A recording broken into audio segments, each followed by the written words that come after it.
what's up, everyone? It's me, DJ Buckets, and here we are with another episode of Culture Shock. Hey, how's everyone doing? Y'all doing fine today? I hope so.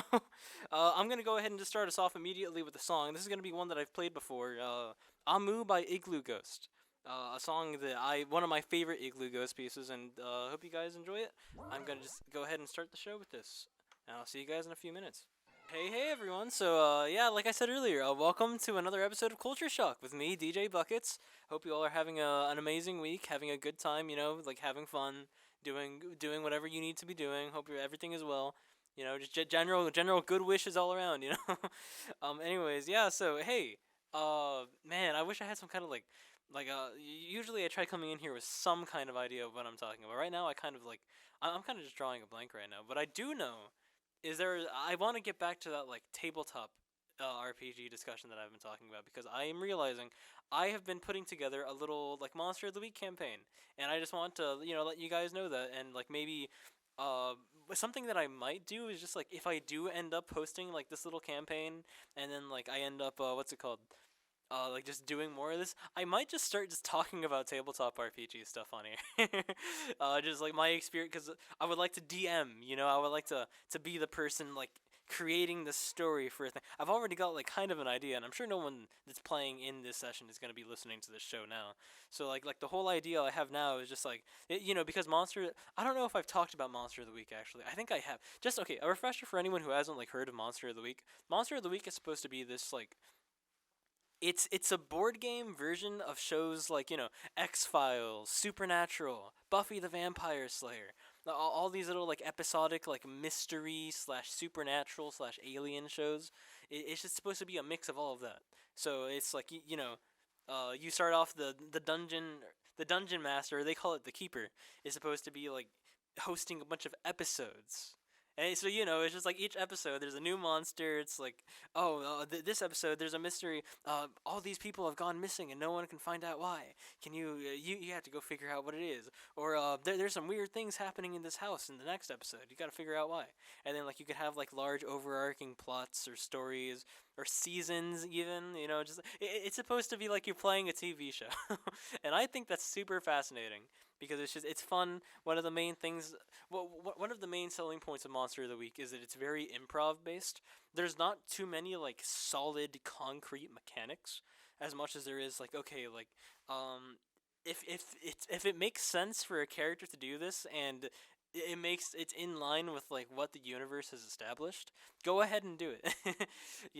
Have random things around. Nothing really has the stats and the way things work is purely dependent on, does that make sense? Is it interesting? Then do it. We'll find out. All the actual numbers and stuff will be not too we won't make it too complicated. We just want you to have a really good time improvising with your party, or making this huge story, because at the end of the day it's supposed to be everyone's kind of contributing a little bit to this world. The people are going to locations, and maybe they've been to that location before. Or maybe they've fought this kind of monster because they have prior experience. It's just it's just supposed to be an interesting little.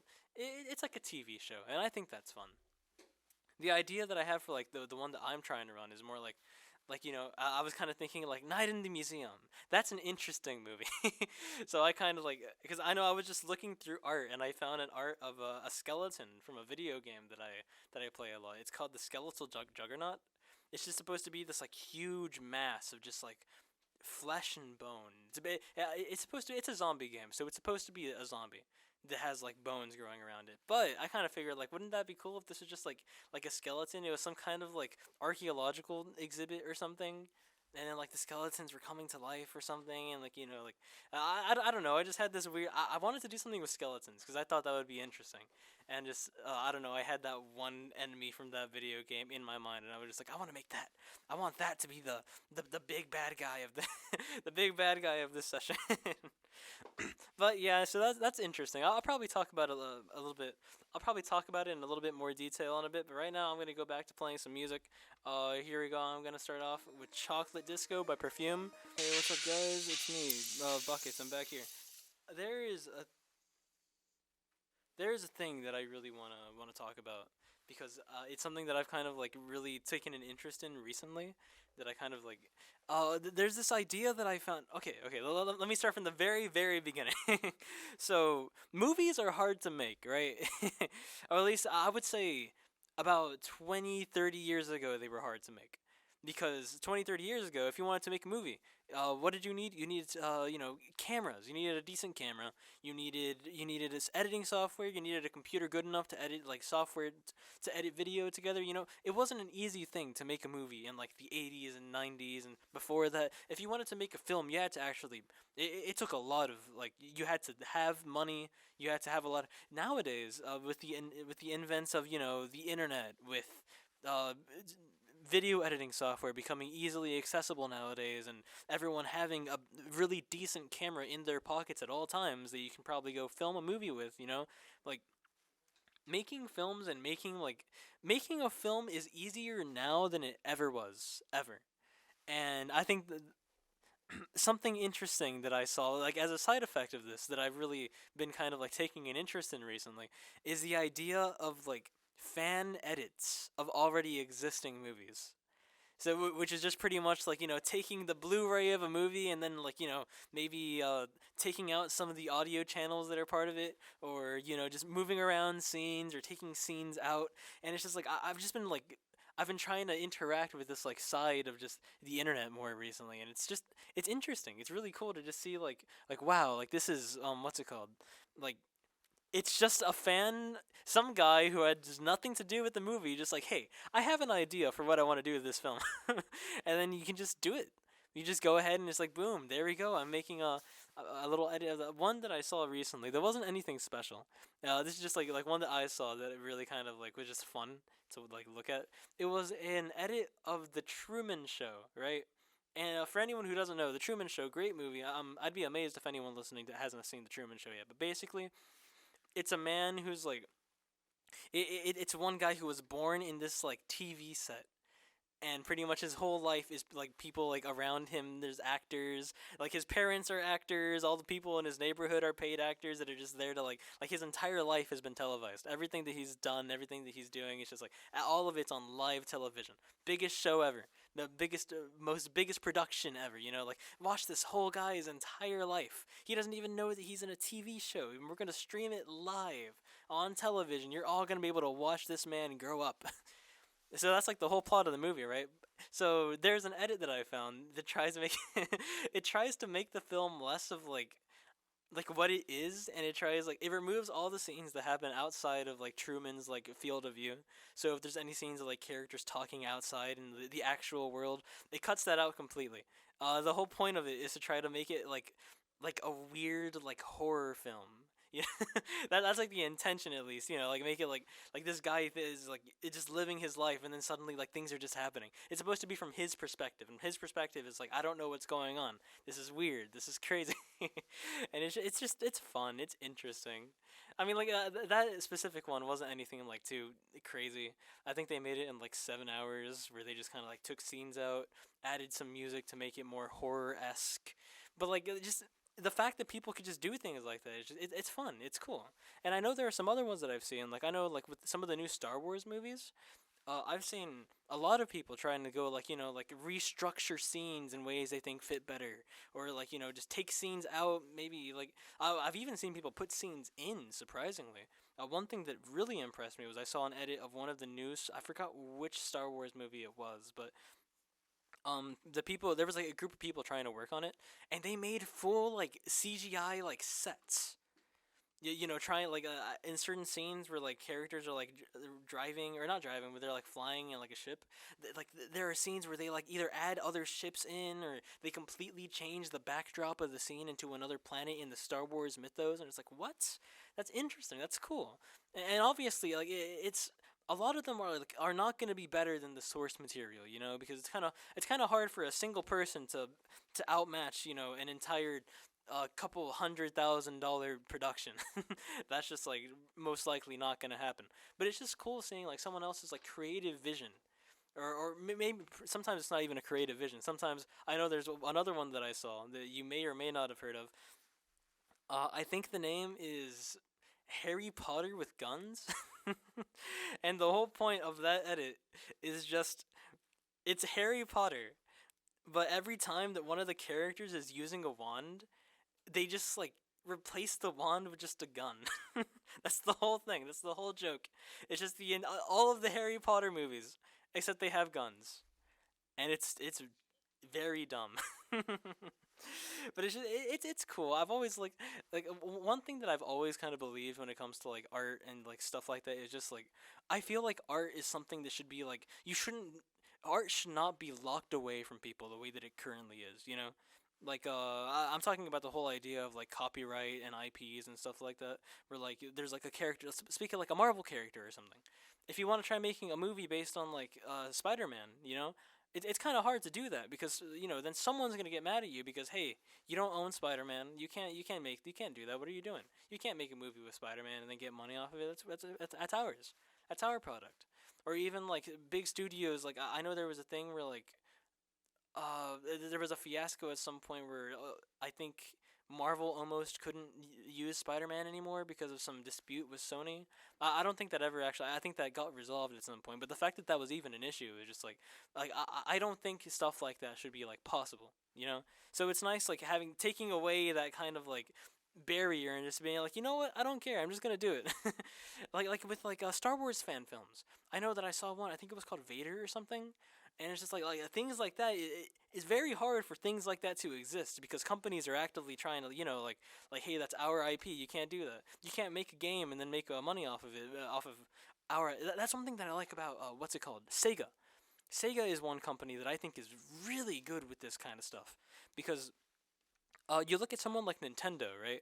And I've seen like a bunch of like really cool like Pokemon fan games, like Metroid fan games, people trying to make their own version of like Nintendo games because you know they're passionate about it because like they grew up with them and it's like hey you know what, I want to make something like this too.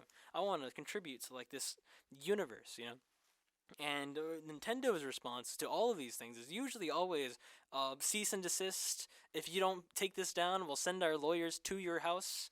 We will personally arrest you ourselves. Shigeru Miyamoto will come to your door. But that's the one thing that I've always liked about how Sega seems to see like their Sonic fan games and stuff. Because like, while I don't like what Sega has done with Sonic in general in recent years, I don't think most people really do. But like one thing that they're really good at is like Sonic Mania, which is a game that came out a few years ago. I'm pretty sure Sonic Mania was actually made by fans.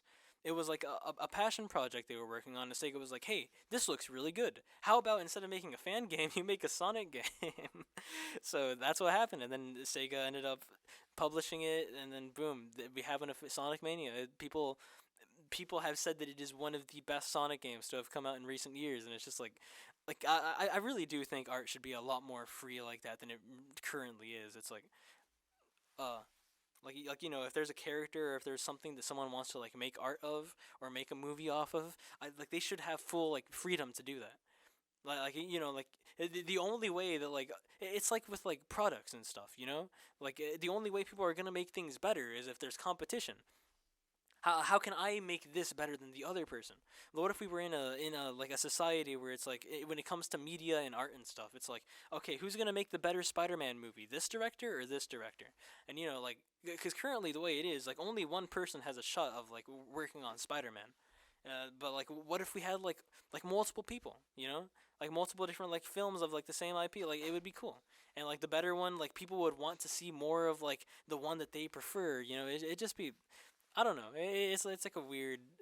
I'm not a big fan of the way that copyright and IPs work right now. I'm usually pretty open about it. I don't think I really talk about it too much on this show, but it's something that I'm usually pretty passionate about.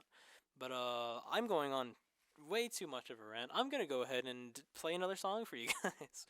I feel like listening to some Syntheons, so I guess we're gonna go ahead and listen to some Syntheon. One thing that I've always like I realize that I really enjoy about music is just like I love how easy it is to just like or maybe not maybe easy isn't really the right word to use here, but I just love experimentation, just people just messing around and just like trying to like oh how will it sound if I just do this like I don't hear this being used in music like ever. So why don't I try making this like really weird loud sound? Why don't I try making like doing this weird little liquidy thing? Like what if this would sound cool. This sounds interesting. I've always liked that idea of just like this sounds interesting versus this sounds like like obviously like it still needs to sound good, right? But I really like the idea of just like creative ideas first, like just like if something seems cool and you want to try doing something with it, go for it. It might be a little weird, it might be like something that like a lot of people really don't like that much, but I think if it sounds weird and you like it enough, you like just go for it. That's one thing that I've always liked about just music, just like experimentation just will take you so far, just like doing things that are out of the ordinary, doing things that you just like you never would have thought that this would have like gone well in a song ever. But you do it anyways because it's fun, because it's cool. And just like weird things like maybe this isn't too experimental, but I like that's why I like stuff like breakcore and stuff like that, because it's like something that you don't usually listen to. The very sporadic, very cut up drums, very there's not a lot of, I mean there is, but to good breakcore there is form, right? But it's like it's just like it's form that's kind of hidden inside of, like, you don't hear it until you really like you listen to more of it, and then you're kind of like, oh, I see. But like to the average person it just sounds like noise. But it's just like it's just cool, like just trying to do things like that, just like I don't I like experimenting. It's cool. That's why I like sound design and sound synthesis so much, because it's so cool. Just like hearing people make noises that are like, this doesn't sound like a musical instrument. I'm gonna turn it into a musical instrument. Where it's just like a bunch of just like squiggly little like wet sounds, and just like, oh, it's interesting. It's squiggly. Did I just use the word squiggly? Very wild. But no, it's something that I just love, and I know like one artist or one group of musicians that I like a lot is Nico Misumi Records, which is a Japanese, what the hell? It's a Japanese group who just makes a bunch of like experimental EDM stuff, mostly breakcore. They're mostly a breakcore group. I'm pretty sure I've played this song before. It's by Tomatoism. It's called Ump 9, and I like, it's not exactly like the prime example of weird experimental music. It still falls into a lot of I guess what's the word, like normal, it still falls in the realm of like normal-ish music, but with elements of more experimental, like break beats and stuff. Like, I don't, it's cool, I like it. I like music. I try not to think too hard about it. If a song sounds good, it sounds good. If it sounds weird, I think it sounds good, because I like weird stuff. I like weird people. It's neat. Anyways, I'm gonna go ahead and play y'all Ump 9. I think this is one of the first songs that I really played on this radio station, which is kind of weird to think about. I want the last part of the show to kind of be like a word of advice, I guess, to like people who are like trying to get into just like music and stuff like that, making their own songs and just like having a good time. I feel like one of the more important things when it comes to like making music and stuff is just like, if you don't know what to do, or you're like struggling with trying to do something, there's no shame in trying to like what's the word? Like copy people. That's one thing that I've kind of realized after like listening to enough music, like just seeing people talk about music and stuff, just like seeing a bunch of like one thing that I've realized is that like in stuff like music, everyone copies each other. It's one of those things where like it's so hard in art to be original, because every time you try, you're gonna, if you go back far enough, you're gonna find someone who has done a pretty similar thing. No matter how experimental you get, someone's gonna get like that same amount of experimental at some point. Yeah, you can go back to the '60s, and you can probably find there's this one person that I've been like looking into. His name is Pierre Henry. I think he's actually the person that very much inspired the Futurama theme song, which is kind of crazy. But Pierre Henry was some guy in like the late '50s, early '60s who like he made a bunch of weird experimental music using like a tape, using synthesizers. When synthesizers started rolling out, he was just like a pioneer in just like making weird sounds, making music that like makes you ask like, is this even music anymore? It's like, it's so non-musical. How can you call this a music? And that's like, it's beautiful to me. I love that kind of stuff. But it's just like, it's one of those things where like you don't be afraid to copy people. Maybe don't like take their song like just straight like, oh, this is my song, and then you just kind of like get the same, like, don't do that. But like if there's a part of a song that you like, or there's like a chorus that you think is kind of catchy, copy the chords from that chorus. Try copying a melody, and then throwing your own stuff. The thing with copying people is that you have to copy them enough so that people don't realize that you're copying them. That's the trick. You have to call it. No. Okay, no. That's a bad way to put it. Here's a better way to put it. Copy from so many people that it's almost impossible for people to trace back who the originals are. That's where inspiration comes from. That's where you get ideas for things. Whenever you're like, okay, this guy writes choruses amazingly. I love this guy's sound design. I love the way that this person's voice sings. Mix all of like your favorite songs, everything that you like want to, everything that you enjoy. What you should be making is an amalgamate. Well, I mean, it's not my place to tell you what you should be making, I guess, but make an amalgamation of everything that you love, and that's how you're gonna make music that you enjoy. When what you're creating is just like a love letter to everything that you love, you know. That I mean that's kind of like my whole thing. I just kind of wanted to end the show like that because I'm pretty sure we are out of time and I'm going to have to leave. I'm gonna leave you guys with a song that I haven't played on here by DM Dokuro. It's a pretty short one, so I'm just gonna let this one play out for you guys. I'm just gonna thank you all for hanging out here with me. You know, I always like doing these shows and just playing music I like and just talking about random things that come to my head. I love it. I think it's amazing. But I hope you guys enjoyed this song. It's called Nine. It is, I'm pretty sure, 99.9 seconds long. So 90 BPM. It is very true to its title. So I hope you guys enjoy it. I will see you all next week. Thank you all so much. Bye.